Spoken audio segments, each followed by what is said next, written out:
د زابل عامې روغتیا ریاست له لوري چې د کلات ښاروالۍ په ګډون یې د امنیتي ادارو استازو ملتیا کوله. کلات ښار کې هغه درملتونونه، معاینه خانې او د غاښو کلینیکونه وتړل چې د عامې روغتیا وزارت لارښوونې یې پام کې نه وې نیولې. د زابل عامې روغتیا رئیس وایي له 13 څخه تر 40 پورې داسې درملتونونه او معاینه خانې تړلې چې خدمات یې معیاري نه ول. تقریبا د 40 د حدودو په شاوخوا کې ځایونه داسې وو په ټول بازار کې چې هغه غیر مسلکي اشخاص پکښې کې وو، مسلکي کسان وو پکښې کې د ډاکټر په نوم باندې استفاده کوله او ډاکټران نه دي. او یو څو هغه دواخانې وتړلې چې د قیمت فروشۍ څخه موږ څو ثبوتونه درلودل.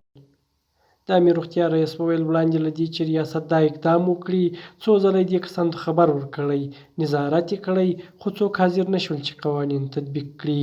موږ د عامې روغتیا وزارت د طرز العمل او د اصولو مطابق یو مکتوب ټولو دواخانو کلینیکو دو ته واستوی، بیا هم د هغو څخه نظارتونه وکړل، بار بار مو راوغوښتل، مجالس مو ورسره جوړ کړل چې تاسې ډاکټران چې معاینه خانې لري باید جواز واخلي. نو موږ څو نظارت وکول، دوی ته هم توصیه وکوله، ورغلو ورته مو ویل چې دغه تعقیب مراعات کړئ، آی پی چې انفیکشن پریونشن یا وقایه امتحان دا مراعات کړئ، ځای مو لږ سټنډرډ کړئ، برابر کړئ او نرخونه مو کنټرول کړئ. نو بیا هم د دې ځایونه بند کړل. نو دوی راغواړو خبرې ورسره کوو چې دوا ته بې کیفیته دوا، تاریخ تیره دوا او مسلکي دا ونه کړي او مسلکي کسان باید په دواخانو کې وګماري.